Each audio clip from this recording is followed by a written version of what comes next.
buscamos perfiles muy amplios en todos los sentidos para que esta sea un debate, una discusión lo más rica posible. Creo que es un tema importante, sobre todo importante desde el punto de vista de quienes nos gustan las elecciones, esto es, digamos, como lo equivalente al Super Bowl o a los Óscares de las elecciones para nosotros.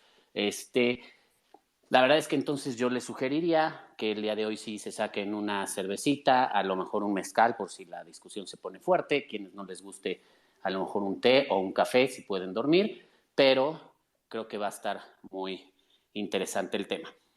A diferencia de otros spaces, voy a seguir una dinámica un poco distinto que genere un poco más la discusión, los intercambios. Son muchos los temas que abarca esta reforma. Nosotros a través del laboratorio electoral ya hemos estado difundiendo en nuestras redes sociales, en nuestro blog pusimos un análisis mucho más detallado con la opinión, nos juntamos en la oficina, discutimos qué era lo que pensaba cada quien y lo subimos en nuestras redes sociales, pueden encontrar este análisis y bueno, varios aquí han escrito y hay otras voces que han hablado y han escrito suficiente sobre el tema. Hay muchos temas. Yo iré planteando algunas preguntas, algunos cuestionamientos y lo que pediré en esta ocasión es a quienes son nuestros hablantes el día de hoy que levanten la mano quien quiere intervenir, intervenciones cortas, en lugar de seguir un orden, más bien quien quiere intervenir un poco con los temas, iré dejando que la discusión fluya en ese sentido. Entonces, desde esta perspectiva, lo primero que me genera duda, en realidad, y a mí me lo han preguntado mucho, ¿es momento de una reforma electoral? ¿Es momento de plantear un cambio tan profundo? No todo el mundo lo leo y leí en el periódico, en algunos casos, Eduardo Ushim, algunos otros, que decían no es un cambio tan profundo. Me parece que es un cambio muy sustancial el que se propone en la reforma, la llaman reforma para la democracia. Necesitamos ahorita una reforma de este calado, es pertinente, estamos un año en las elecciones de que inicia el proceso electoral en 2024, poquito más de un año. Vemos cómo necesario esta reforma, pertinente, es el momento adecuado, o ¿cómo lo ven ustedes? No sé quién quiera empezar a intervenir el día de hoy. Cero. Comienzo. Mira, yo creo que la primera pregunta que nos plantearon, primero agradezco muchísimo estar aquí, me gusta muchísimo participar en estos spaces y qué bueno que ahora somos más para discutir bien. Yo ya te hice caso, ya me abrí una cerveza. Y bueno, yo creo que a mí me gustaría hacer como un poco de historia para ver si es necesaria o no es necesaria una reforma, ¿no? O sea, si uno se va como a la historia de la transición, en la historia de las reformas aquí en México, pues podemos ver que la gran mayoría de las reformas, casi todas las reformas, son, vienen a partir de una demanda de alguno de los grupos después de un proceso electoral en el que se evidencian deficiencias, ¿no? O sea, si nos vamos rápido, como en 2006 se evidenció la participación de grupos de terceros que querían incidir en la campaña, se consideró inequitativo, nace el modelo de comunicación político-electoral. En 2012, otro grupo, bueno, el mismo grupo, denuncia que hay un uso indiscriminado de los recursos públicos dentro de las campañas y entonces se hace toda esta regulación muchísimo más dura en términos de fiscalización, en términos de financiamiento, etcétera. Y en este caso, pues creo que tenemos desde 2018 teniendo elecciones, procesos electorales tanto federales como locales, donde no ha habido mayores incidentes, ¿no? O sea, donde la realidad es que lo que se tiene que solucionar se soluciona a partir de los mecanismos que ya existen, los medios de impugnación, ya las causales de nulidad, nadie está inventando el hilo negro y nadie está evidenciando que exista una necesidad de que se reformen las cosas. Ahora, eso no quiere decir, evidentemente, que nuestro sistema electoral sea perfecto. Ahora, llegando a la reforma, ¿necesitamos una reforma político-electoral? Chance y sí. ¿Necesitamos esta reforma político-electoral? Con estas cosas en específico, yo creo que definitivamente no. Perfecto, Paula. Muchas gracias. Yuri tiene la mano levantada. Adelante. Y después Alejandro. Hola, buenas noches. Felicidades a Estrategia Electoral, Arturo, por la organización de este space. Yo creo que siempre es un buen momento para mejorar nuestra normativa electoral. Y la que tenemos ya ha mostrado algunos de sus defectos de forma muy, muy importante. Entonces, yo creo que sí, creo que hay las condiciones para hacer una reforma y me atrevo a pensar que se podría hacer una reforma con buenos grados de consenso si se busca mejorar el sistema electoral mexicano.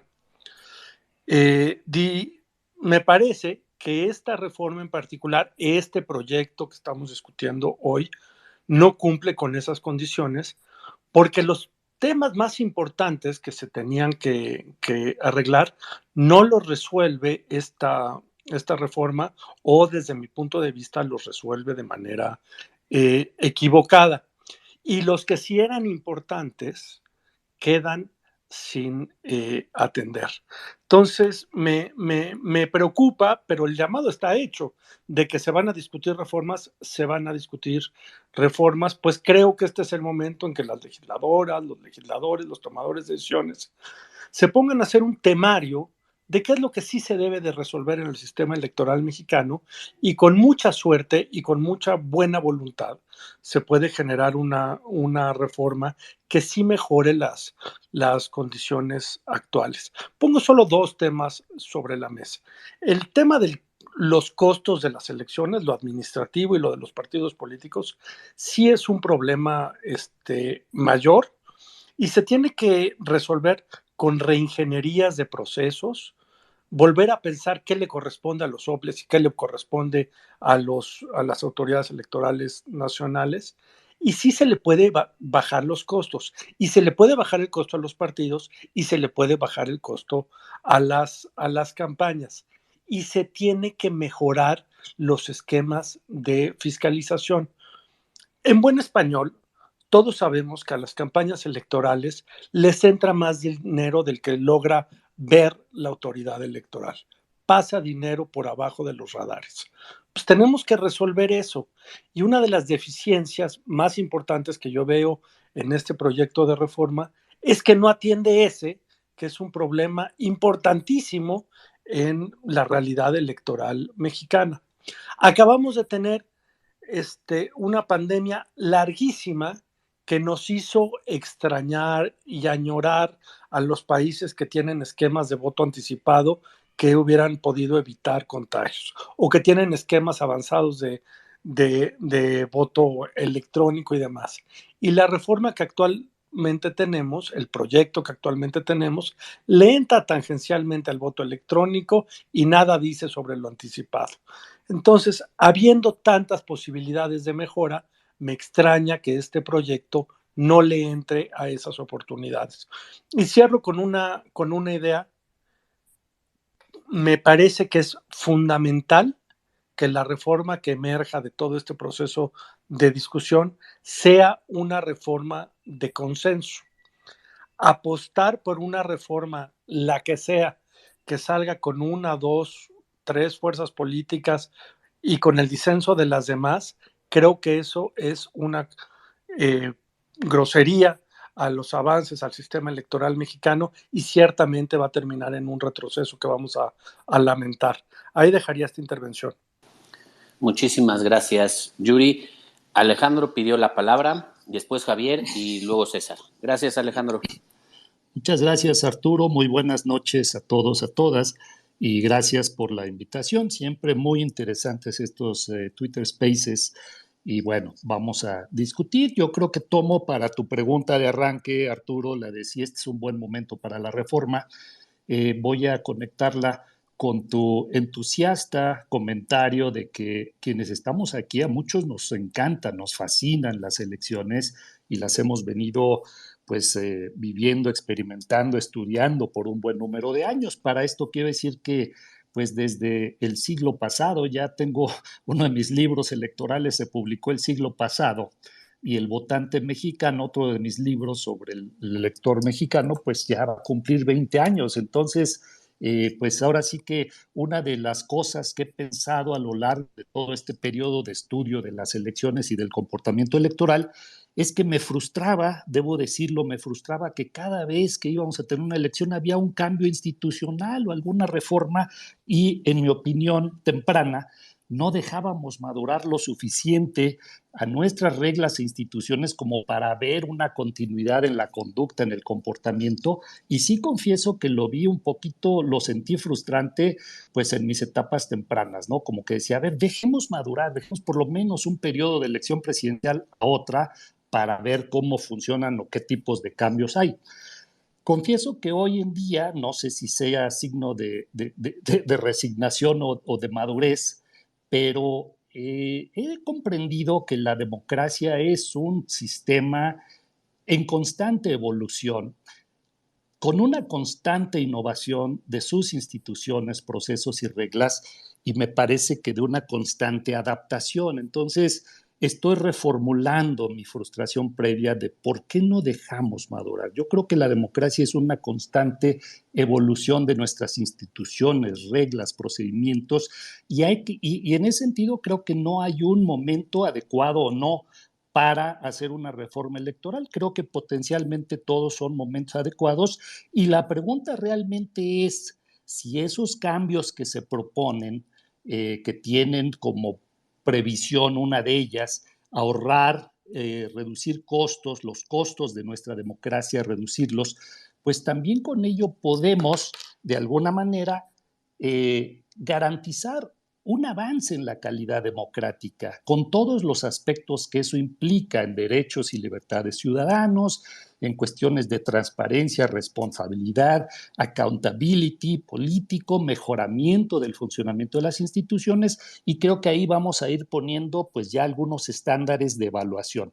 Para evaluar, y déjame poner aquí esto, sé que tenemos ratos, que somos varios y que tenemos que ser breves, pero déjame poner dos cuestiones generales de lo que se propone en esta reforma electoral.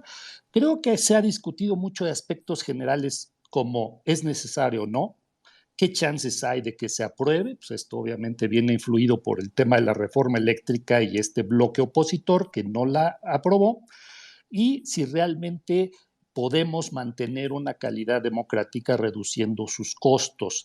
Creo que eso es lo general. Lo particular me parece más interesante.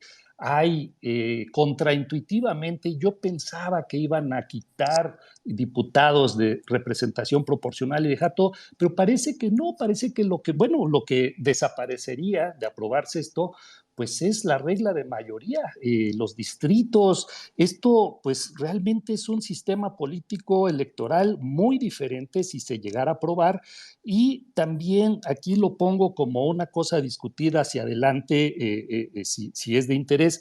Pero hay una aparente enorme contradicción en la reforma, que es que, por un lado, seguimos teniendo un sistema presidencialista muy fuerte, que además durante el periodo de López Obrador parece que de alguna forma hemos visto un fortalecimiento, por lo menos en ciertos aspectos, pero la reforma plantea también una vía hacia el parlamentarismo. Entonces, pues esto parece en principio un poco contradictorio. Por otro lado, y no hay que dejar de lado las propuestas también de la oposición, por ejemplo, el hecho de que se plantee de nuevo una segunda vuelta, en una realidad en la que nos estamos moviendo de facto hacia un bipartidismo con dos bloques políticos importantes, en los que precisamente no es o no parecería necesaria una segunda vuelta. Entonces, yo creo, y aquí lo dejo para ir pensando y elaborando, pues que nuestra clase política, quienes están proponiendo todo esto, siguen enormemente desconectados tanto de su realidad institucional como de la necesidad de crear y de fortalecer a nuestro demos, a nuestra ciudadanía, esa que ejerce la democracia, Arturo. Muy bien, Alejandro, muchas gracias. Javier, es tu turno. Arturo, gracias. Buenas noches a todas y todos. Gracias por la invitación y al público que nos escucha también. Gracias por su presencia virtual. Yo también voy a tratar de ser breve. Estoy de acuerdo con lo que ya dijeron los panelistas anteriores, Paula Sofía, Alejandro y Yuri, aunque yo quisiera ser menos optimista en el término de claro, hay gente que le apasiona el fútbol y creo que está jugando, no sé quién está jugando ahorita, los Pumas o algo, y hay Van a quienes jugar los Pumas, lo Javier. van a jugar. Fíjense, o sea, no lo sé, yo me entero cuando eliminan al Cruz Azul y ya. Y hay quienes nos apasionan estos temas, ¿no? Entonces sí, no hay reforma electoral o propuesta de reforma electoral que no nos interese, porque pues hay una infinidad de posibles reformas de gran calado, de medio calado, de terciopelo, y ahí estamos, hay toda una industria, digo, no es muy grande, ¿verdad? Pero bueno, hay un grupo nutrido de personas que nos llama mucho la atención esto, y lo podemos discutir hasta el infinito, ¿no? Eh, o un buen rato. Yo estoy en ese grupo, pero digo, ahorita que ya pasaron varios días de que se presentó esta iniciativa, bueno, casi una semana. A mí cada vez me preocupa más lo que está en la mesa y cada vez soy menos optimista sobre las cosas buenas que hay en la reforma. ¿A qué voy? Digo, yo diría en general, para mí la reforma toca 3 o 4 temas claves. El primero y más grave y más importante es tirar a la basura, mandar a volar a todos los árbitros electorales del país. Esto no podemos minimizarlo, relativizarlo, contextualizarlo. Esta iniciativa implica mandar a su casa a todos los consejeros del INE, a todos los magistrados del Tribunal Electoral, a todos los consejeros de OPLES y a todos los magistrados y magistradas de tribunales estatales. A todos los árbitros se quedan sin chamba el próximo año. Todas y todos, locales y federales. El que eso no produzca suficiente escándalo, pues hasta me preocupa. Eso me parece muy importante. Incluso lo diría yo, olviden la forma de designación, por sorteo, por voto popular, por dedazo, por cuotas. Eso se puede discutir hasta la náusea. La simple propuesta de que el partido en el gobierno proponga mandar a su casa a todos los árbitros electorales me parece de una gravedad insospechada. Entonces ya lo digo, eso me parece muy preocupante. Ahora, ¿qué hay del otro lado? Oye, debe haber algo bueno. Bueno, yo diría sí, como politólogo, yo diría, hay una propuesta de movernos a congresos proporcionales, congresos basados en listas. Eso, teóricamente, no suena mal. Uno de los problemas, uno de los graves de los legados de nuestro pasado autoritario es el sesgo de sobrerepresentación del poder legislativo. Morena rompió récord en 2018, pero esta sobrerepresentación ha beneficiado al PRI en su momento, a otros partidos. Bueno, eso en teoría, en abstracto, no sería una mala idea, movernos a un Congreso más proporcional. Casi toda América Latina tiene congresos con representación proporcional y pues no es el fin del mundo. Ahora, tampoco es la panacea, ¿no? Nuestro país tiene problemas muy similares a los de América Latina, el resto de América Latina, a pesar de que nuestro sistema tiene sesgo mayoritario y allá en Brasil, en Argentina y en Perú tienen problemas muy similares a los nuestros de gobernabilidad, de Estado de Derecho, de confiabilidad, de calidad de la democracia, a pesar de tener sus congresos proporcionales. Ahora, a pesar de eso, yo diría, sí, a mí sí me gusta esa idea, porque poder desterrar de ahora en adelante el fantasma del sesgo de sobrerepresentación suena interesante.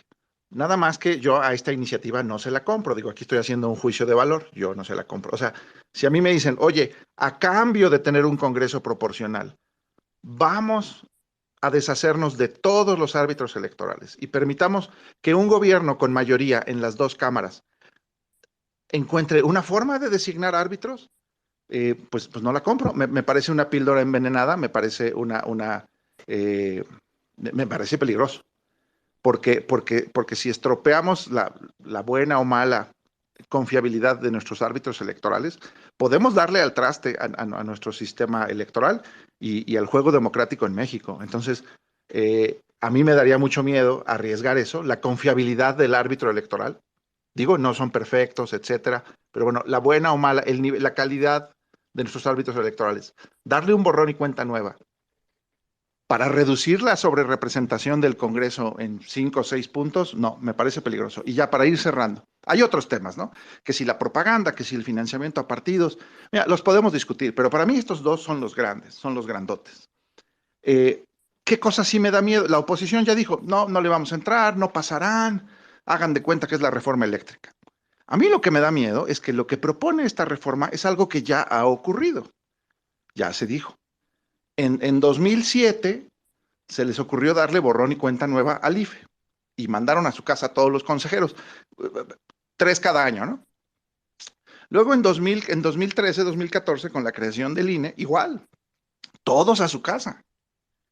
En cada borrón y cuenta nueva, en cada purga que le aplican al árbitro electoral, el árbitro electoral pierde independencia, pierde autonomía. Entonces, darle otra vuelta de tuerca a esto, incluso si Morena dice, ay, mira, es que si el PRIAN, ellos sí cambiaron al árbitro, ahora nos toca a nosotros. Bueno, ese es el peor argumento posible para defender esta reforma. Yo creo que pondría en riesgo la calidad de la democracia en México poder hacer esto. Pero como ya ha ocurrido en el pasado, a mí sí me da miedo que los partidos políticos muerdan el anzuelo, que los partidos políticos digan, pues, ¿qué nos importan los magistrados? ¿Qué nos importan los consejeros? A volar y a ver cómo nos va en la próxima quiniela, ¿no? De selección de árbitros. Eso me preocupa. El tema del Congreso, lo de la propaganda, lo del financiamiento a partidos, yo casi tengo la certeza que eso no va a pasar. Los partidos no van a votar por reducirse el financiamiento y difícilmente van a tirar por la borda el componente mayoritario del sistema electoral. Pero sí me da miedo que muerdan el anzuelo del borrón y cuenta nueva de los árbitros electorales. Aquí dejo mi primer comentario. Gracias. Muchísimas gracias, Javier. Le doy la palabra directamente a César. Gracias, Arturo, y buenas noches a todas. A ver, yo partiría más que de la necesidad de la reforma, más que preguntarme de si es necesaria o no esta reforma, preferiría preguntarme si la reforma es hoy pertinente, ¿no? Y digo esto porque creo que el sentido de necesidad o no es algo que se construye y que creo que se construye sobre todo o va a construirse sobre todo de manera discursiva. ¿Es necesaria la reforma? Pues depende, ¿no? La respuesta depende. Si se lo preguntamos a un trabajador que compara el crecimiento del salario mínimo en los últimos 20 años con el del costo de las elecciones, 400%, pues nos va a decir que sí. Si se lo preguntamos a un adulto mayor y le dices que con el ahorro previsto en la misma reforma se podría financiar la pensión que recibe él y 1 millón de personas como él durante un año, pues dirá que también, dirá incluso que es urgente, ¿no? Yo recibí la propuesta, la iniciativa en la mañanera de la semana pasada con bastante escepticismo, pero creo que como algunas otras personas, leyendo la iniciativa, pues la encontré más interesante. Me explico. Absolutamente creo que todos sabíamos que el presidente López Obrador iba a proponer una reforma electoral, y es normal, ¿no? Raro ha sido el presidente que no lo ha hecho. Creo que fuera de 2000 y 2006, ninguna elección presidencial se ha hecho con la misma legislación que la anterior desde hace décadas.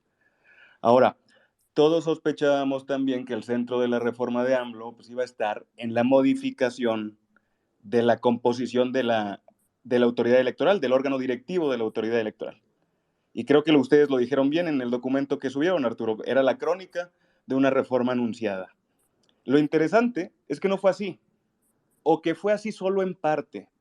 Para mí, uno de los grandes aciertos de la reforma es, y aquí difiero con lo dicho por el profesor Aparicio, es que va más allá del árbitro y lo hace partiendo de un principio, el de la austeridad republicana, que cada vez pienso que es realmente la columna vertebral del obradorismo en el gobierno, digamos, reservándome mi juicio hacia ese tema en particular, pero partiendo de este principio, plantea iniciativas, sí, sobre la autoridad electoral, pero también sobre nuestro modelo de representación, sobre el rol de los partidos que deberían tener en la sociedad, sobre el papel de las preferencias públicas vis a vis el expertise técnico, e incluso hasta del federalismo.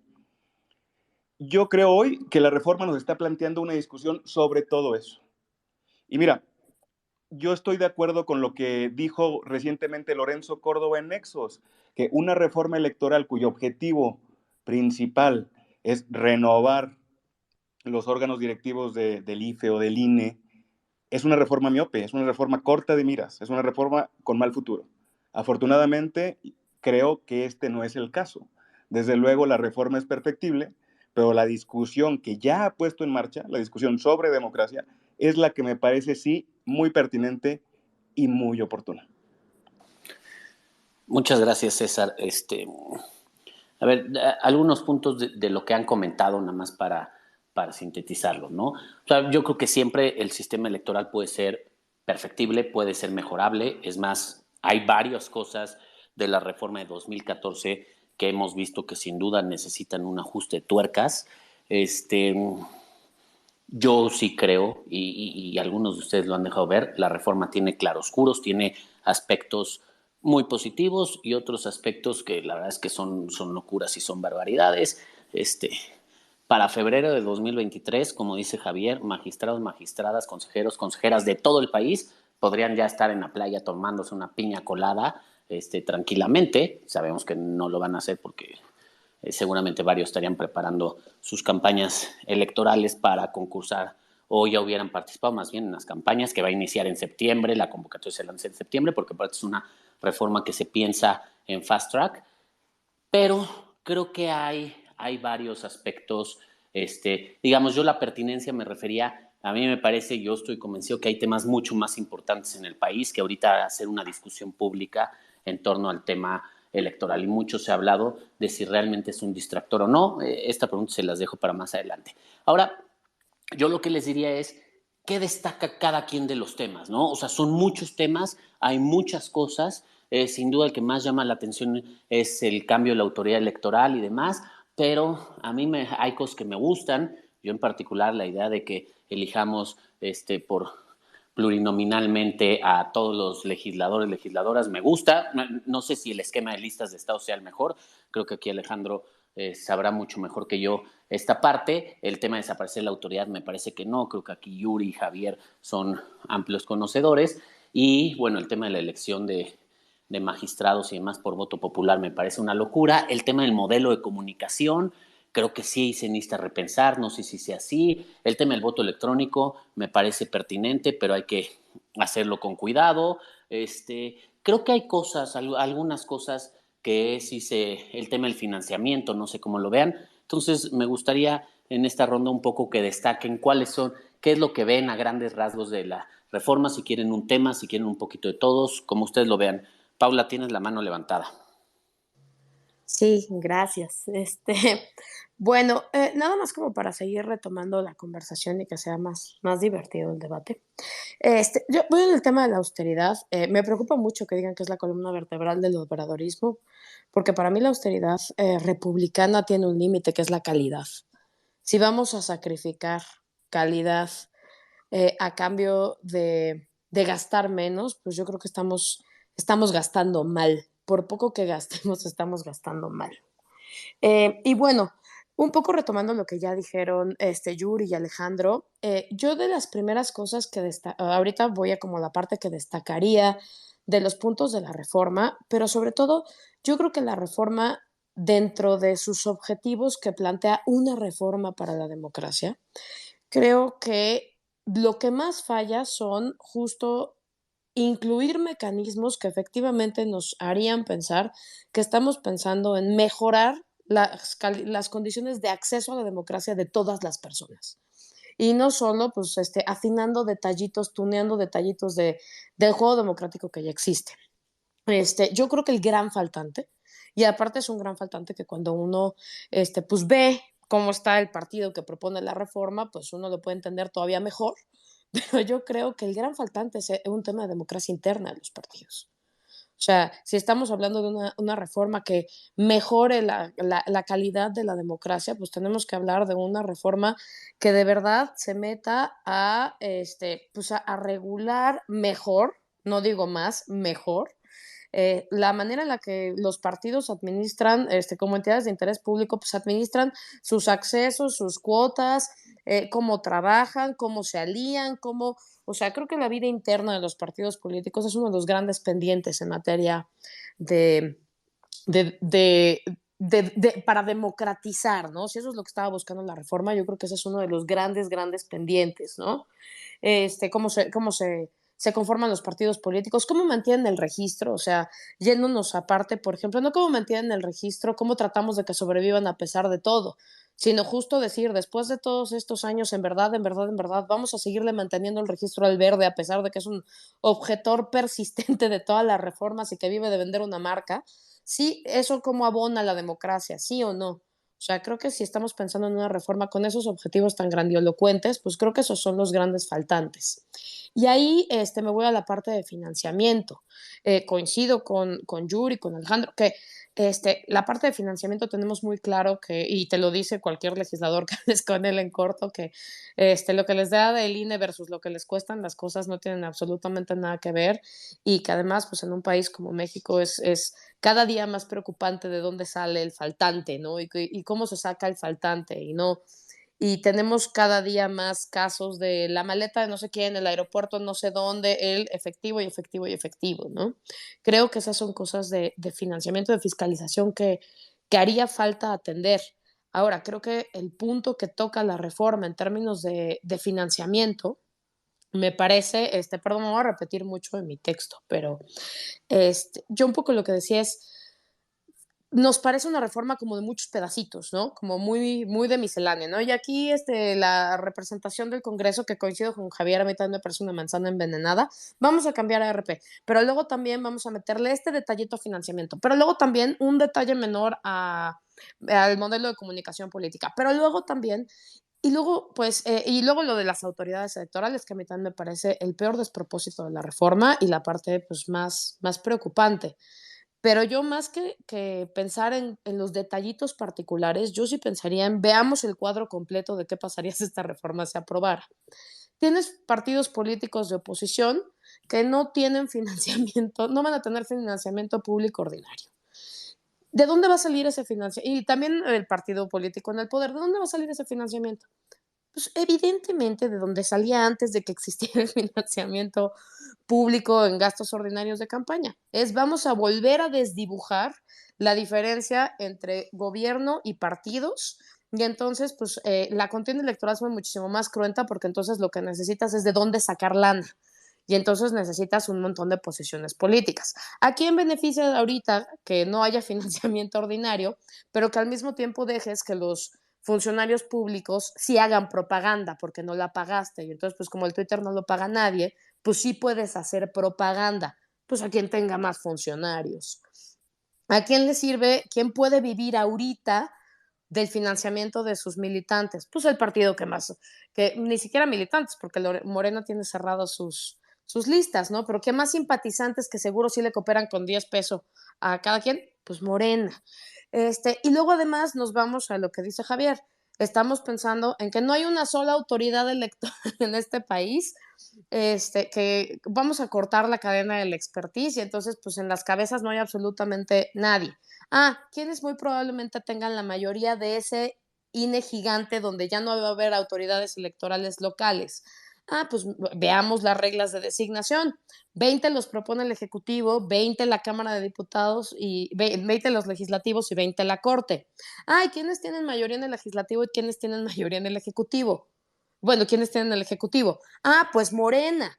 Entonces, pues básicamente ese es el panorama al que nos podríamos enfrentar más adelante. Yo creo que sí podríamos estar viendo un panorama pues sí, de mucho cambio y de un sistema electoral que favorece la hegemonía, ¿no?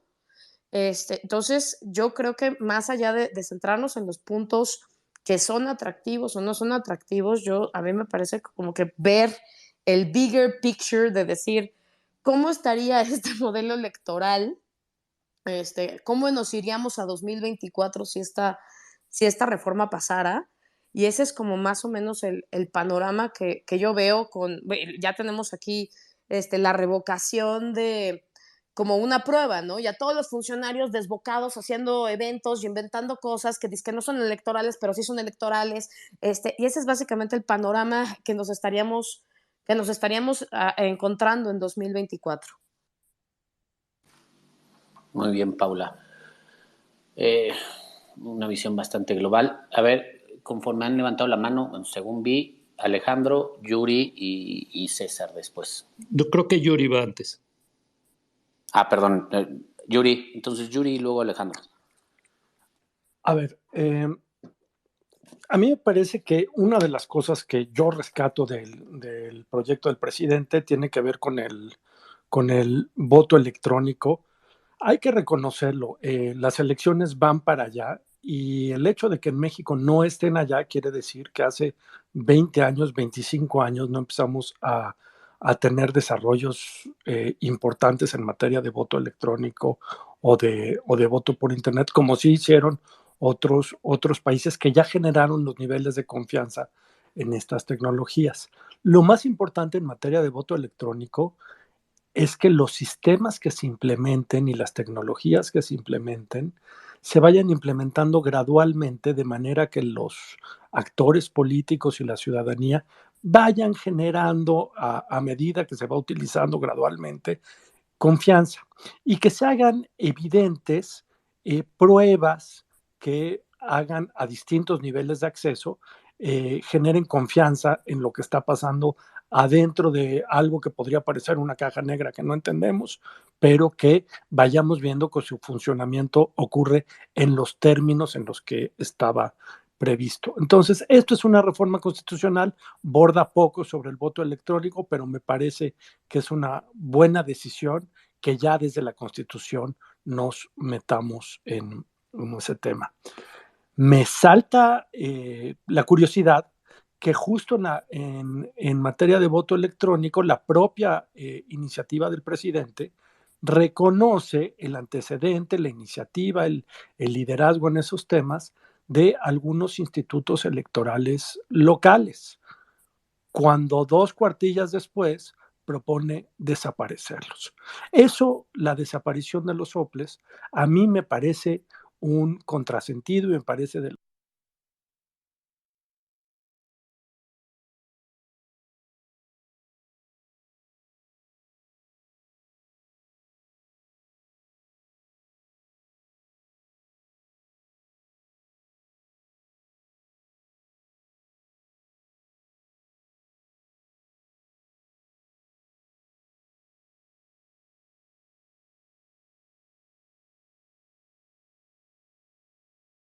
tenemos una base sólida para hacer modificaciones, porque esas no son las realidades que tenemos en el sistema.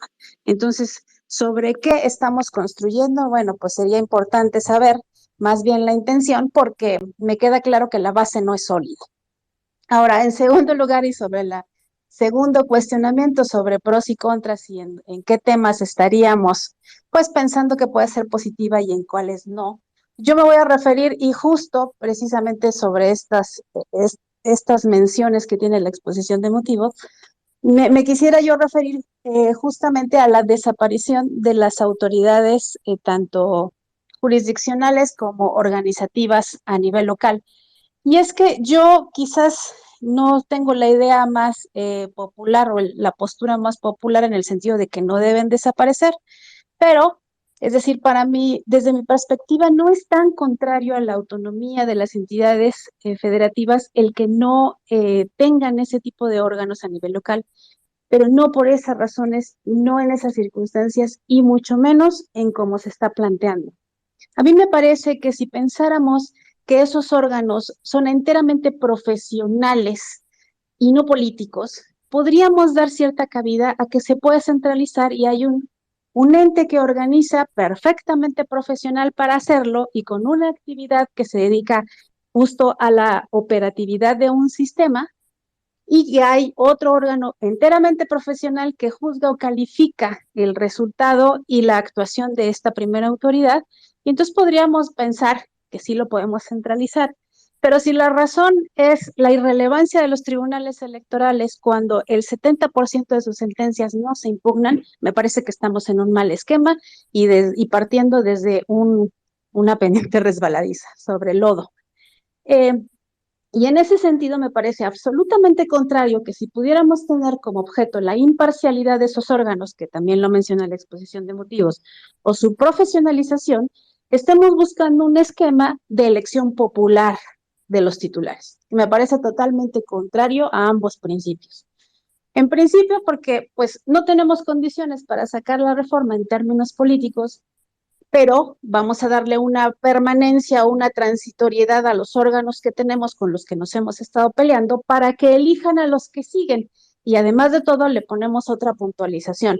Son órganos que desaparecen por completo por cada 6 años y no hay escalonamiento ni nada que quede de ellos. Entonces, ¿de dónde estamos generando una imparcialidad, una profesionalización, si estamos dando cabida perfecta a todas las fuerzas políticas, en especial con las cláusulas que maneja sobre 2/3 del Congreso, sobre, por ejemplo, en las propuestas o sobre la votación de las ministros de la Suprema Corte con 8 votos, es decir, con generar condiciones tan especiales que requieren unos mecanismos políticos de negociación altísimos, lo que significa entonces que dónde estará la imparcialidad y profesionalización del órgano en esas condiciones. Entonces, me quería yo referir a ese tema y creo que van uno y el otro de la mano y me parece, creo, uno de los aspectos más negativos de la reforma. Otros no me suenan tan mal, como quizá la proporcionalidad que tiende a ser pura, aunque ya quisiera yo ver cómo vamos a aplicar un tipo de fórmulas de esa naturaleza, si tenemos muy variados ejemplos en donde eso no resulta, ¿no? Como el Estado de México, donde siempre te salen 41 en lugar de 40 diputados. Y bueno, ya se verá en la esquematización. Además de todo, pues efectivamente, y como lo destacaron, pues esto manda a las autoridades al diablo a partir de febrero de 2023 y comenzamos pues con un desmantelamiento del sistema que me parece del todo peligroso. Y pues bueno, mi primera intervención en ese sentido. Muchas gracias. Muchísimas gracias, Lucy. César, muchas gracias, te escuchamos. Gracias, Arturo. Pues a ver, yo de entrada diría que no creo que la reducción de los costos implique necesariamente una disminución en la calidad de nuestra democracia, especialmente en nuestro contexto electoral e histórico. Yo creo que la marca de las reformas políticas impulsadas por los partidos en nuestro país ha sido siempre la de aumentar sus prerrogativas. Uno podría hablar incluso de una cartelización de los partidos, ¿no? Aplicando este modelo europeo a nuestra historia reciente. Hoy creo que finalmente estamos ante una reforma que tiene un espíritu contrario y creo que eso ya es positivo, es decir, mostrar que hay una salida a esa lógica de un sistema de partidos que ha funcionado como un oligopolio, con una lógica de botín que teníamos. No es la única manera, desde luego no. Y mi opinión, pues tiene muchos matices, pero bueno, quizá eso podamos discutirlo en específico en una ronda posterior. Ahorita, si lo que quiero es destacar el elemento que a mí me parece más positivo y también más sorprendente de la reforma, que es precisamente lo que Paula llamaba la píldora, ¿no? Luego platicaremos si es envenenada o no, creo que porque esa es una narrativa que me cuesta mucho, creo que hace unos supuestos bastante temerarios, pero bueno, hablando de esta representación proporcional, ¿no? Yo fui de los que vio la mañanera del pasado jueves y sinceramente me quedé con sentimientos encontrados, ¿no? Porque parecía que la iniciativa, porque así lo dijo el presidente, así lo dijo Horacio Duarte, que la iniciativa tenía como propósito eliminar a los plurinominales.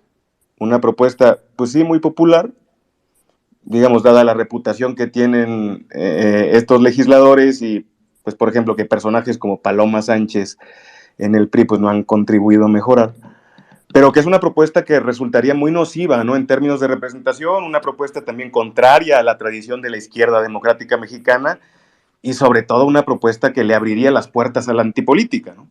Mi sorpresa entonces pues fue al leer la iniciativa, pues que no era que los pluris se eliminaran, o más bien que sí se eliminaban tal y como los conocíamos, pero que la representación proporcional no desaparecía, sino que más bien se iba a convertir en la regla de la integración del Congreso. A mí eso, sinceramente, me parece una noticia magnífica.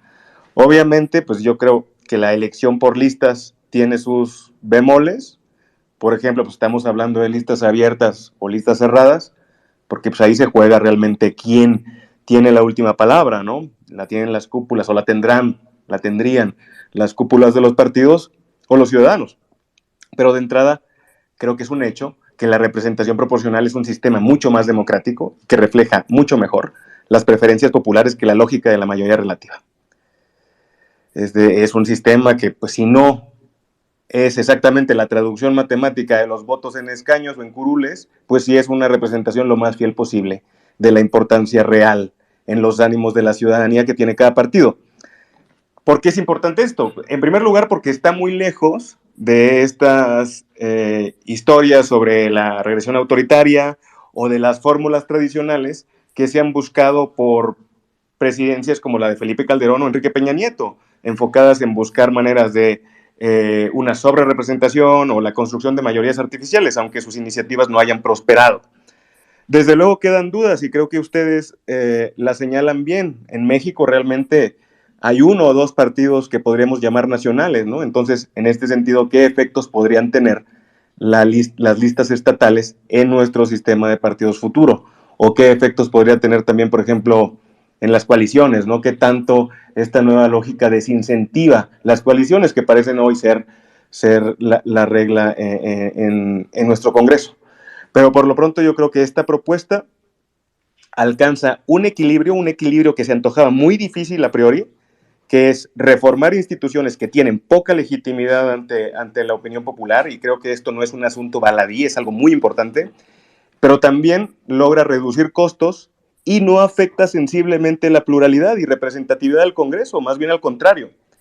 Por cierto, para retomar lo que señalaba el profesor Moreno, esta representatividad yo considero que es un elemento también que juega un papel bien importante en los planteamientos de la 4T. Y volvamos al tema del sorteo. Aquí en este caso en los famosos diputados tómbola, ¿no? A los que tradicionalmente uno se refiere de forma, digamos, peyorativa, pero que hasta el momento, hasta mi conocimiento, son la única institución que trata de actualizar este mecanismo plenamente democrático, pues que es el sorteo, ¿no? Muchas gracias, César. Javier, no sé si quieras comentar algo en esta ronda. Sí, hola. No, yo solo insistiría, digo, no quiero ser ave de mal agüero ni ser pesimista. Digo, ya si vamos a los detalles, ¿no? Diría, ¿qué preocupa de la propuesta para integrar árbitros electorales? Pues claro, el tema de las listas y el voto popular. ¿Quién haría las listas? ¿No? 20 personas del Ejecutivo, 20 personas del Legislativo, 20 personas del Poder Judicial, un Poder Judicial que tiende a pandearse. Entonces, cuando un presidente con mayoría en ambas cámaras y un número creciente de gubernaturas te dice, oye, renovemos a todos los árbitros, pues esa propuesta pues, a mí me suena preocupante. Puede tener un fuerte sesgo partidista, quien proponga esas candidaturas. Luego, someterlos a voto popular. Lo vimos en el ejercicio de consulta popular de hace unas semanas, ¿no? Manifestaciones extrañas de llamado al voto, gasto, etcétera. Piensen en ese mundo de poner a quien tiene que demostrarte independencia e imparcialidad, lo obligas a hacer campaña. Sumamente problemático. Ahora, vamos al otro lado. Pensemos en este Congreso, el Congreso de representación proporcional. Pues claro, a mí me gusta la idea de tener un Congreso de representación proporcional, pero recuerden que nuestro sistema mixto pues tiene ventajas y desventajas. Los uninominales tienen cierta representación territorial, ¿no? Los diputados de distrito. Apenas llevamos 3 años del experimento de la reelección y habría que ver si ese vínculo territorial se fortalece o no, si el vínculo de rendición de cuentas se fortalece o no. No sabemos a dónde nos va a llevar eso. Y apenas estamos en eso. Y ahora se propone, no, que todos sean listas. Pues bueno, la propia iniciativa dice, es que hay que construir un vínculo territorial. Los pluris de las 5 circunscripciones están muy desconectados del territorio. Pero los pluris estatales, esos van a estar bien. Entonces yo nomás dejaría esta pregunta. ¿Quién va a diseñar, quién va a integrar o crear o proponer las listas de candidaturas a árbitros electorales? Y por otro lado, ¿quién va a integrar las listas de candidatos a representantes populares? Las listas de pluris estatales, pluris federales. Pues los partidos políticos. Entonces, si se pretende que esta reforma va a quitarle el sesgo, el posible sesgo electoral a la designación de, de árbitros, yo no veo cómo, si los poderes partidistas van a designar estas listas. Y piensen del otro lado. Este sistema sería un Congreso más proporcional, sí, pero es un sistema que fortalece a los partidos políticos más grandes. O sea, la proporcionalidad también tiene sus límites. Favorecería a las 3 o 4 principales fuerzas políticas, pero los partidos más pequeños, digamos, los que están rayando la supervivencia, difícilmente alcanzarían algunas diputaciones en este reparto, sobre todo en las entidades más pequeñas. Entonces hay que tener cuidado, digamos, no todo lo que luce proporcional es oro, hasta ahí lo dejaría. Gracias. A ver, algunas reflexiones que nosotros hemos hecho ahí en la plática. En este tema de la proporcionalidad, a mí me parece, o sea, según un poco los ejercicios así rápidos que hicimos, las listas por estados benefician a los partidos que tienen presencia regional, o sea, es decir, nacional. Perdón, que al día de hoy son Morena y el PRI los que tienen más o menos una votación general en todo el país y no nada más en ciertas zonas, ¿no? El PAN en el sureste está prácticamente desaparecido, fuera de Yucatán y algo en Quintana Roo. El PRD está desaparecido en general en el país. Movimiento Ciudadano es más como hacia el occidente, Jalisco y algunos estados de por ahí, pero los únicos que tienen presencia nacional y a ellos beneficia. Hoy en día las circunscripciones les permite que al menos en donde son más débiles alcancen una curul o 2 curules por el poder. Aquí había estados completos en donde, o sea, yo creo que el PAN en Guerrero tendría 0 diputados, en Oaxaca probablemente tendría 1, digamos, creo que es eso. El tema también yo creo que si buscamos una representación proporcional pura, que han habido varios criterios del tribunal ahí, habría que buscar más bien un congreso como el alemán, que tiene un número máximo, pero pues de legisladores, y puedes poner menos justamente para que haya una representación pura. En el tema del voto electrónico, lo que mencionaba Yuri, hay algo que a mí me genera curiosidad. Ahora lo proponen. En 2021, los únicos que impugnaron que el INE hiciera pruebas pilotos de voto electrónico fue Morena, ¿no? Fueron los únicos que impugnaron las pruebas que hizo en 2 estados. Y ya quiero ver con la desconfianza que hay, porque el voto electrónico requiere muchas pruebas, temas de seguridad, certeza y demás, que haya. Además, como lo plantean, me parece que genera algunas dudas, porque ellos lo que al menos parece que mencionan en la iniciativa es que la gente va a poder escoger entre uno y otro, ¿no? Imagínate tener equipos en todos lados para que puedas decir, no, pues quiero papeleta, quiero una electrónica, ¿no? Eso se vuelve complicado, o no sé cómo lo piensan. Creo que algo que hay que considerar de la reforma es que gran parte de los aspectos van en la legislación secundaria, ¿no? Entonces, aquí, y tú lo mencionas, Paula, en tu artículo en Nexos, y nosotros lo hemos dicho en diferentes lugares y demás, aquí el diablo está en los detalles. A lo mejor hay unas que pueden ser buena idea, pues sí, la reforma constitucional requiere 2/3 partes, pero para las leyes secundarias requieres mayoría simple, y ahí sí, Morena puede hacer lo que quiera en las leyes secundarias. Entonces, a lo mejor ciertos aspectos que son buenas ideas terminan desvirtuándose en la ley secundaria. Claro, a menos que queramos hacer una reforma constitucional que le aumente unas 50 páginas a la Constitución. Digo, ya no me extrañaría, pero puede pasar. El tema del financiamiento también, yo creo un poco que lo que dice Alejandro a mí me gustó y yo opino lo mismo, ¿no? Visto desde adentro y desde afuera de los partidos políticos. La verdad es que para los partidos políticos es muy cómodo recibir, ¿sí? Y vemos además lo que hacen, porque aparte tienen doble financiamiento, nacional y local, ¿no? Y realmente creo que los partidos sí podrían hacer cierto esfuerzo para que lo hagan. Yo hay 2 fenómenos que veo, ¿no? Hay muchísimos que llegan a cargos de elección popular por los partidos políticos y no le aportan nada a los partidos políticos, al contrario, le generan multas por las campañas que hicieron.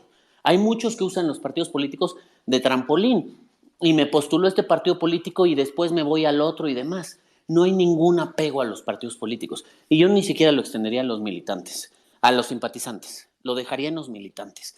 Creo que los partidos sí tienen que hacer un pequeño esfuerzo por sacar algo de recursos propios, insisto, no muy lejos de los militantes. Yo me acuerdo que en su momento el PRI y el PRD decían que tenían 4 o 5 millones de militantes. Si les pedías un peso diario, llegaban a juntar cerca de 2,000 millones de pesos al año.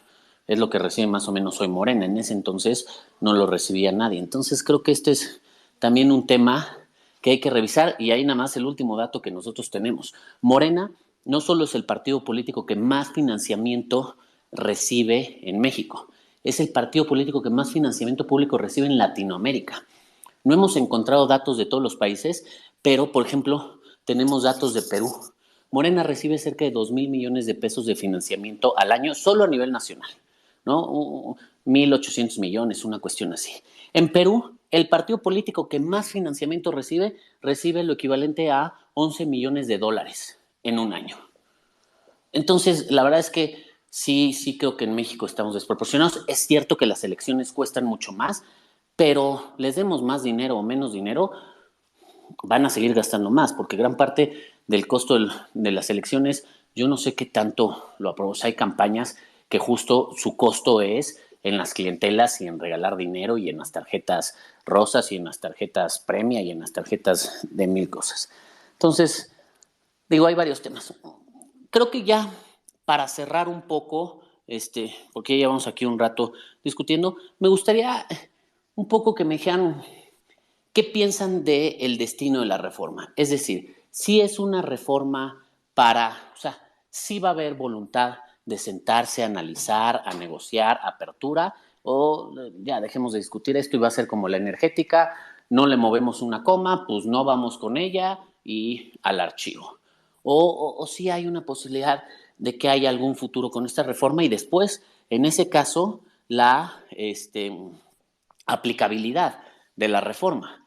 El transitorio plantea que en septiembre de 2022 se lanza la convocatoria para elegir magistraturas y consejerías y vámonos, a partir de ahí una nueva autoridad y en febrero de 2023 hay nueva autoridad y ya vamos a estar a prácticamente 7 meses, no, sí, más o menos, 7 meses de que inicie la elección de 2024. ¿Cómo ven estos? No sé quién quiera comenzar en esta ronda. César. Gracias, Arturo. A ver, pues, evidentemente se ha hablado mucho de la reforma como, pues, como algo que es en el fondo parte de una estrategia política, ¿no? O electoral, tipo arma de presión, o también una especie de preparación programática para el próximo sexenio. Y yo creo que, pues, definitivamente hay algo de eso, no nos podemos engañar. Hoy los números no dan para la aprobación de la reforma, creo que faltan 27 diputados. Sin embargo, no ha pasado ni una semana y desde mi punto de vista ya no estamos en el lugar donde comenzamos, el jueves. Es decir, la oposición ya lanzó una contrapropuesta que habla, por ejemplo, de lo que mencionaba Paula, de democracia interna de los partidos, de elecciones primarias, que creo que también es un tema ahí un poco espinoso. Ya se convocó, por ejemplo, a foros de Parlamento abierto. Tengo entendido que el presidente de la Cámara de Diputados ya lo hizo. Es decir, se está admitiendo que se vale discutir. Desde luego es difícil, ¿no? Pues no solo no sale la aritmética legislativa, sino que pues la aprobación de una reforma de esta naturaleza, tal y como está planteada, implicaría para muchos políticos un suicidio, ¿no? Una especie de harakiri colectivo. Y no es que no haya habido casos. O sea, nos gusta mucho utilizar a la transición española como modelo, pero lo que no se dice tanto es que las cortes franquistas fueron las que aprobaron la Constitución, de 1978, que las desaparecía. Yo sé, son circunstancias extraordinarias. Pero para mí lo interesante va a ser ver en los próximos 3, 4 meses cómo se articulan los discursos entre quienes defienden la reforma, quienes la rechazan, al menos de aquí a septiembre, ¿no? Morena tiene al menos 4 meses muy largos para movilizar a la gente y cobrarle caro el voto en contra de la oposición. A ver, Maquiavelo decía, la mejor manera de llegar al cielo es conocer el camino al infierno para poder evitarlo. Pues Morena ya tiene o ya conoce la experiencia de la reforma eléctrica y créanme, crear un nuevo sentido común en torno a la necesidad de reducir dinero a diputados, a consejeros o a partidos va a resultarles mucho más sencillo que hablar sobre soberanía energética, que hablar sobre subsidios o hablar sobre litio. Es decir, yo no creo que el presidente esté haciendo una jugada de ajedrez ni nada de esas historias, pero lo que sí considero que es un hecho es que le ha puesto la bola en la cancha a sus adversarios políticos, porque del otro lado la construcción de una narrativa exitosa no me parece tan sencilla. Defenderse de propuestas de recortes en un momento, creo que profundamente antiestatista como el que vivimos, es bien complicado, y si no, que se lo pregunten a los funcionarios públicos de la administración federal. ¿A qué se va a apelar desde el rechazo a la reforma? ¿A la idea de que no es necesaria, como hizo ya Lorenzo Córdoba? ¿A la importancia de la técnica? Es decir, yo le auguro más éxito, por ejemplo, a una narrativa construida sobre la idea de que se trata de una iniciativa que tiene un destinatario personal, ¿no? Que es una iniciativa que surge desde la animadversión hacia X o Y personaje. Pero bueno, más allá de todo esto, lo que yo sí espero es que exista un debate realmente serio, realmente plural y alejado, desde luego, de la antipolítica y también de este tipo de posicionamientos, pues, que ya conocemos, ¿no? Estridentes, intransigentes sobre estos temas. Y creo que justamente lo que hacen aquí ustedes, Arturo, pues es precisamente eso, y les agradezco mucho la invitación esta noche. Muchísimas gracias, César. No sé quién más quiera hablar. ¿Alguien que levante su manita? Alejandro. Después Paula. Gracias. Bueno, yo creo que la pregunta que planteas, Arturo, sobre qué puede pasar, me rebasa en cuanto a expertise. Yo creo que quien sabe cómo se conduce el Congreso, cómo se conducen estas alianzas entre legisladores, tendría mucho más que decir que yo, que me enfoco más en opinión pública, en el electorado. Pero me voy a dar, si me permites, licencia a especular. Y hago énfasis, especular no quiere decir que tenga conocimiento de ello. Pero a ver, comparando la reforma electoral en su totalidad y ítem por ítem, yo la veo muy distinta, en cierta medida, a la reforma eléctrica. Me parece que esta era un combo mucho menos sujeto a negociación. Y quiero pensar, repito, esta es especulación mía, que en la reforma electoral hay ítems en los que probablemente no haya, posibilidad de mover una coma como la eléctrica, pero otros donde sí es muy negociable. De hecho, hemos enfatizado la sorpresa en este TweetSpace de que pues el tema de representación proporcional no era esperado. Yo me pregunto, y con algunos colegas nos hemos preguntado, si realmente el presidente estaba bien enterado de que se propuso eso o no. Ha habido quienes saben de esto y contar, ha habido muchos ejercicios del conteo de cómo quedaría un Congreso bajo esta regla si se hubiera hecho en el 21, y creo que no era muy alentador para el partido gobernante. Entonces, pues eso genera algunas dudas. Yo creo, y de nuevo, enfatizo, especulo, me parece que aquí hay ítems mucho más negociables. Creo que esta es una oportunidad en un contexto de polarización, como mencionaba Lucy, de estridencias políticas, de alejamientos, de una diferencia política muy fuerte, pues una oportunidad de acercamiento, de flexibilidad, de negociación, de poner en práctica la vida parlamentaria desde ahorita, a la que de alguna forma se está aspirando con esta misma reforma electoral. Es decir, al principio hablé de un parlamentarismo que conflictúa con nuestro esquema e incluso cultura presidencial, pero ahí está planteado, y yo comparto los puntos de vista optimistas, positivos, acerca pues de las posibles bondades de esta proporcionalidad, con sus asegúnes. Javier lo dijo muy bien, no todo lo que brilla es oro, pero en realidad sí nos gusta cómo está brillando. Entonces, pues yo lo dejaría ahí como especulación, Arturo. Creo que esta es una oportunidad, a diferencia de la reforma eléctrica, de poder acercarse, de poder negociar y de llevar a la práctica una vida parlamentaria en donde pues unos ganan perdiendo y otros pierden ganando. Muchas gracias, Alejandro. Ojalá y lo vean iguales en el Congreso, pero coincido contigo. La verdad es que en gran medida. Paula. Yo le voy a copiar a Alejandro el tema de que uno aquí solo está haciendo labores de especulación, más allá del conocimiento que pueda tener uno sobre el Parlamento o no el Parlamento. Creo que, o sea, yo aquí veo como dos caminos. O sea, me parece que lo que dice César de, bueno, ya están diciendo que sí va a haber un Parlamento abierto y sí se va a convocar a la ciudadanía, etcétera. Pues tampoco nos tiene que llamar a sorpresa. O sea, también hay jurisprudencia de la Suprema Corte de Justicia de la Nación donde se echaron para atrás cosas que no se discutieron lo suficiente.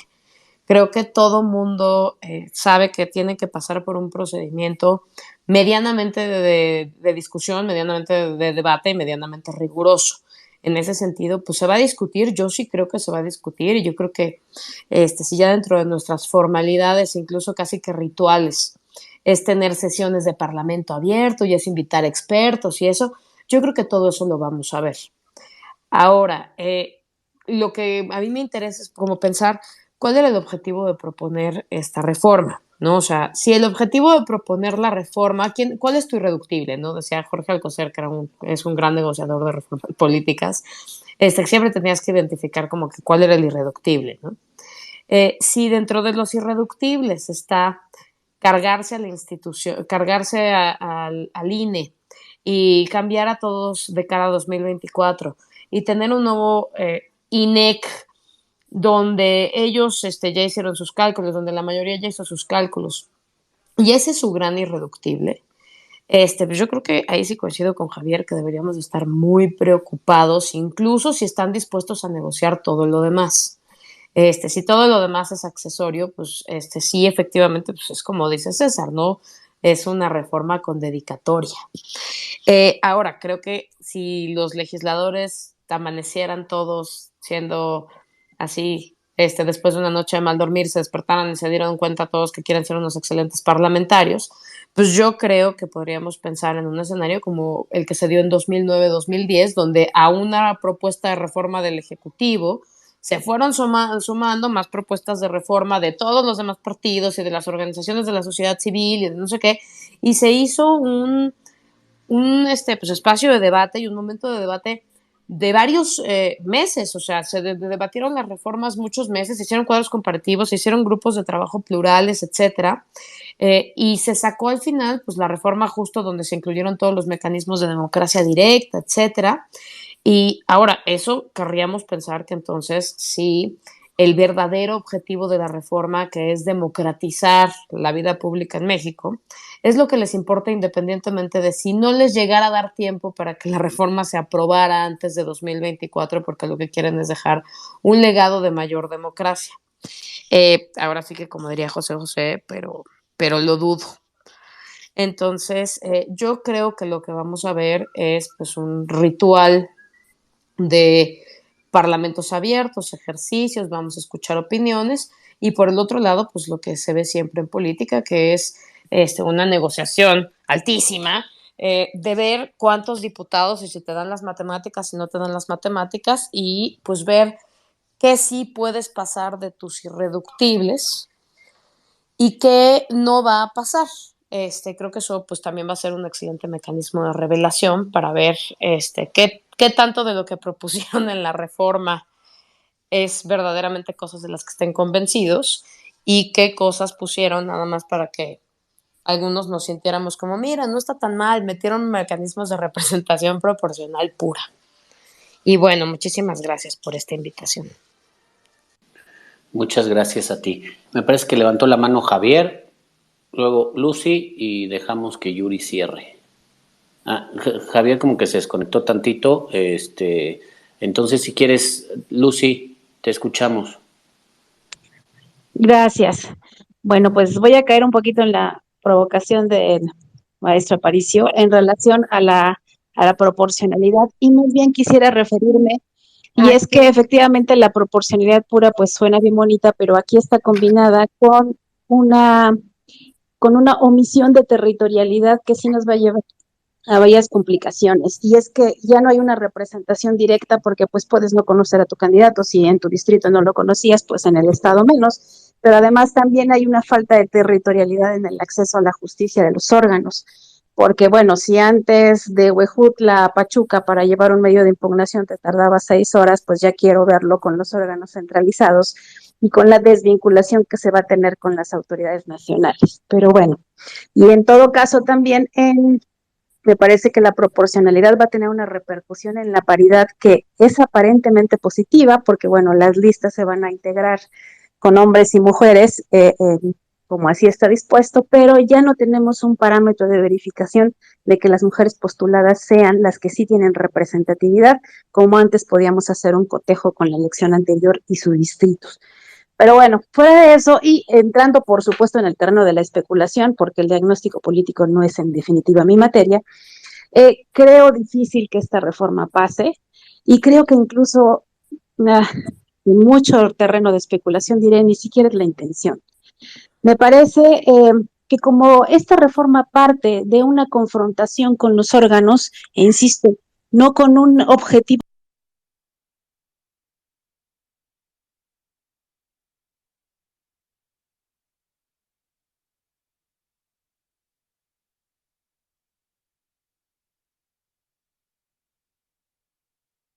que va a generar es el mantener el tema y el mantenerse como ha sido la técnica de nuestro Ejecutivo, mantenerse en la discusión, porque mantenerse en la discusión para él le representa votación.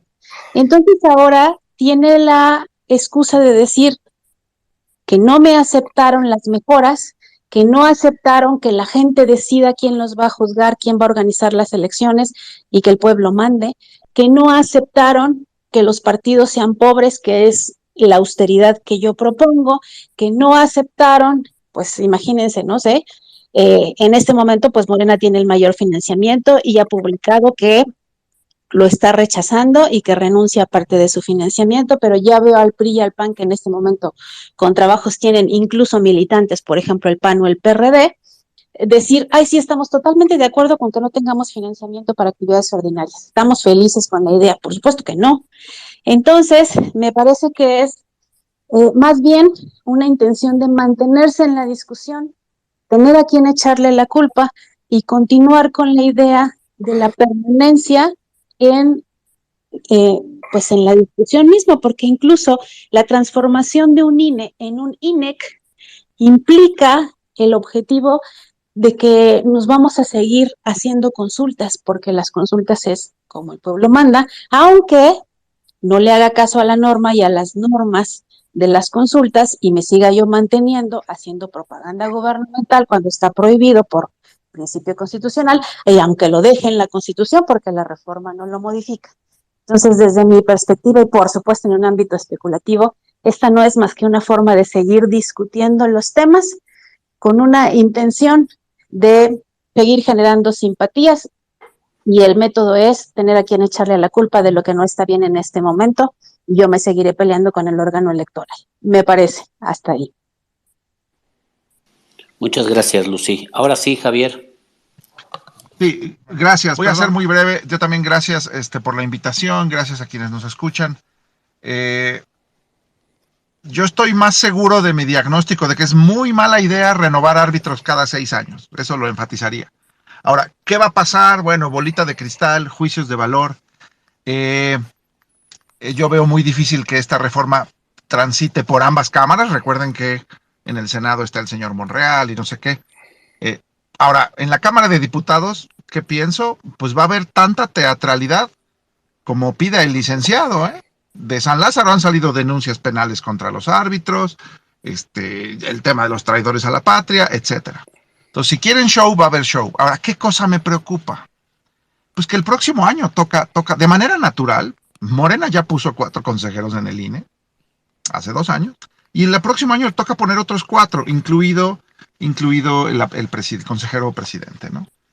Entonces, ¿qué va a pasar si llegamos al próximo año y todavía sigue la discusión de esta iniciativa? Pues a mí me preocupa que la designación de consejeras y consejeros del próximo año se empantane con la reforma constitucional. Si esto les parece extraño, no, ¿cómo vamos a estar sin consejeros a un año antes del fin del sexenio? Bueno, nos pasó en 2011. El IFE estaba mocho por varios meses. Hoy día el INAI le faltan comisionados. Hoy día las salas regionales le faltan magistradas y magistrados. Morena no tiene, nos ha demostrado, este gobierno nos ha demostrado que las malas ideas las llevan hasta sus últimas consecuencias. Esto aplica para muchos temas. Entonces sí me preocupa eso, me preocupa que la renovación constitucional del árbitro electoral, que yo creo que debería ser una parte importante de la confianza y credibilidad del sistema, pues que este gobierno o el partido en el gobierno trate de hacer pues teatralidad legislativa como ocurrió con la reforma eléctrica. Sí, sí es peligroso, porque entonces mientras más se retrase el tema del tribunal o el tema del INE el próximo año, con la discusión, que se empantane con la discusión de esta reforma, pues simplemente le va a añadir incertidumbre a la elección del 2024. Y por eso es que yo sí estoy preocupado. Gracias a todos por su tiempo. Muchas gracias, Javier. Ahora sí, Yuri. Bueno, mientras, creo que el punto que dices, Javier, a mí también en lo personal me preocupa mucho. El próximo año se renuevan 4 espacios en el Consejo General, incluida la presidencia, y 2 en la sala superior, ¿no? Entonces, creo que este es un tema que seguramente va a ser parte. Además, ojo, ¿no? Están ahí las magistraturas de muchos estados pendientes de resolverse en el Senado y las de las salas regionales también pendientes de resolverse en el Senado, ¿no? Entonces, seguramente todo esto será moneda de cambio. Yuri, ahora sí te escuchamos. Gracias, Arturo. Pues parto de la idea que ya se planteó en la mesa de que se apruebe o no. Lo que es cierto es que la discusión ya empezó y ojalá esta discusión sea un buen momento para pues, pensar cuáles son los pendientes de la reforma electoral, se apruebe ahorita, se apruebe después. Y se me ocurre que hay que incluir a más actores de los que actualmente están participando. El Tribunal Electoral en algún momento hizo un compendio de toda la jurisprudencia que habían emitido y que tendría necesidad de ser incorporada a la norma, pues ojalá ocurra algo así nuevamente. El INE, pues le guste o no al gobierno, pero tiene muchísimas cosas que decir en términos de lo que requiere en una reforma electoral. ¿Cómo le hacemos para que la casilla única consiga el objetivo de reducir costos y reducir esfuerzos como se había planteado? ¿Cómo le transmitimos a los tomadores de decisiones que para administrar una elección necesitas 300 distritos, aunque no se escojan 300 diputados de mayoría relativa? Es decir, necesitas la infraestructura de 300 inmuebles cuando menos y 300 aparatos organizativos. Por supuesto, los soples tienen mucho que decir. Es muy fácil decir quitemos a los soples sin pensar quién va a hacer las elecciones de los sistemas normativos como las hace actualmente Oaxaca.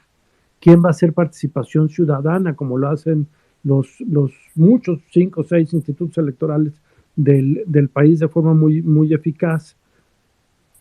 Tenemos que pensar quién va a hacer ese trabajo. Todo el caudal de educación cívica que está partiendo desde los OPLES. Tenemos que consultar a las organizaciones ciudadanas. Tenemos que consultar a la academia. La academia tiene muchísimas cosas que decir sobre una eventual reforma electoral y simplemente no veo actualmente una intención de tomarles el pulso. Y no quisiera dejar este foro sin decir que me entristece muchísimo ver una nueva reforma electoral que se propone desde la presidencia, como muchas otras que han ocurrido, que de inicio no considera a los migrantes. Como si este no fuera un país expulsor, simplemente este proyecto y el de la oposición olvidan que tenemos ahí un déficit muy importante en términos de representación política y en términos de participación en elecciones de los migrantes. ¿Cómo lo vamos a resolver? Y nadie está hablando en favor de ellos en esta reforma electoral. Ahí dejaría y hago votos porque sea una reforma consensual con todos estos actores. Muchas gracias, Arturo. Muchísimas gracias, Yuri. La verdad es que creo que quedan reflexiones muy interesantes. Sin duda hay muchos temas que abarcan la reforma, muchos temas que son polémicos. Me parece que esto apenas está empezando, vamos a darle seguimiento, vamos a estar sobre estos debates, pero creo que sí, pues hay diferentes detalles y diferentes enfoques. Hay que ver cuál es la apertura de los partidos políticos, hay que ver cuál es las ganas de realmente enriquecer una reforma, sacar una reforma o digamos simplemente hacer una propuesta y buscar nada más que haya narrativa. También hay que ver, creo que las contrapropuestas que vengan de los partidos, Va por México ya anunció algunas, también con algunas cosas que me parece que, híjole, son como complicadas. A mí en la segunda vuelta no creo que sea de utilidad para lo que quieren que sea de utilidad, pero bueno, siempre las reformas desde la oposición se ve de una manera y desde el gobierno de otra. Muchas de las cosas que el actual gobierno exigió cuando era oposición, hoy no le funcionan. Pero bueno, muchísimas gracias a todas, a todos. Muchísimas gracias, Paula. Muchísimas gracias, Lucy. Muchísimas gracias, Alejandro, César, Javier y Yuri. Y gracias a todas las personas que se conectaron y que estuvieron al pendiente. Ahí les avisaremos de nuestro próximo space. Seguramente será algún tema relacionado con la reforma. Y muchas gracias por acompañarnos. Que tengan muy buenas noches. Gracias a todos. Buenas noches. Gracias, hasta luego. Muchísimas gracias. Buenas noches.